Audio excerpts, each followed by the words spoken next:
Negative K, nothing further, just see the cabbie on the corner. We have certain rules for English that, when followed, bring clarity to our language. So an arachnophobe is a person who is scared of spiders. An arachnophobe is not a person who criticizes spiders. We don't have a word for that because that would be foolish.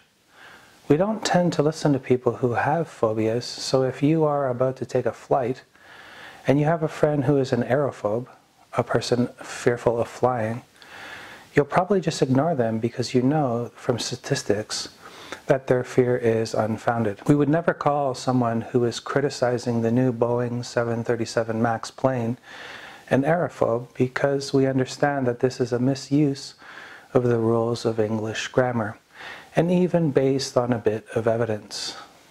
This leaves me with one question to ask, and it is this. What would be the English word that we would use to describe someone who is scared to criticize Islam? Using the rules of grammar, wouldn't we call that person an Islamophobe? And if that is true, then the word has been stolen. And who do you think loves to make something seem like its opposite? His name is Satan. Woe unto them that call good evil and evil good, that put darkness for light and light for darkness, that put bitter for sweet and sweet for bitter. Isaiah 5:20. God is concerned in this passage with something becoming its opposite.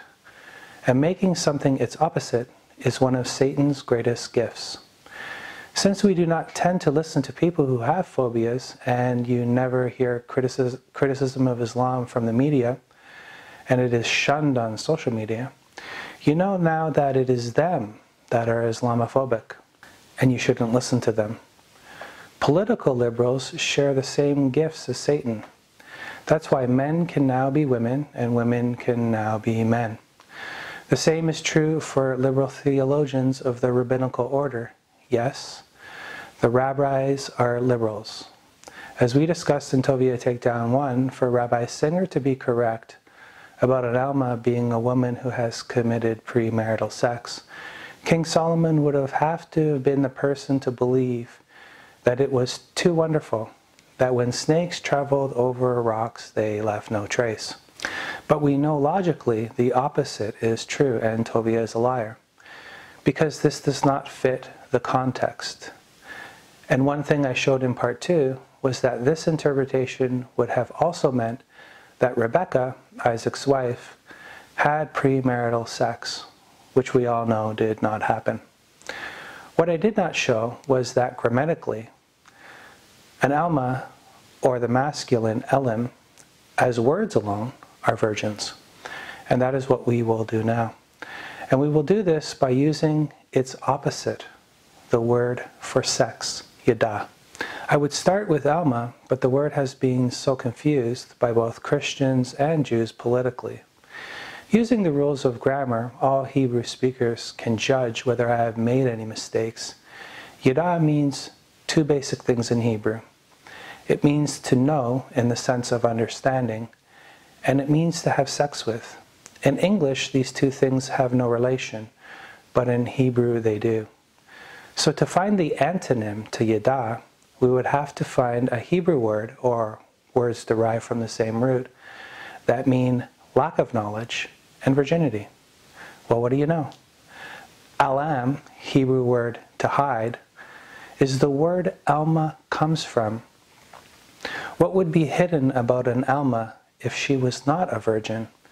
Since all words have to be in some way related to their roots, do you know another word that comes from Alam?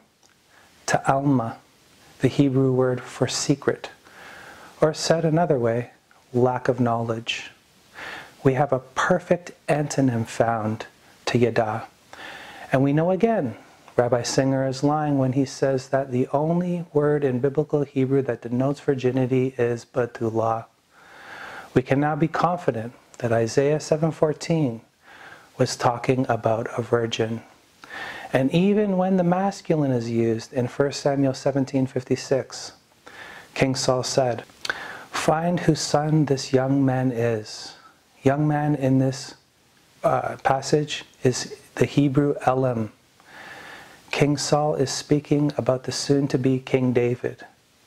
We can be sure that King David here is also a virgin. That is, unless, Rabbi Singer, you want to claim that King David, a man that it would soon be said was a man after God's own heart, committed premarital sex. But we all know that the opposite would be true. No one is in a lack of knowledge anymore about Almah and LM and cannot be destroyed anymore by it.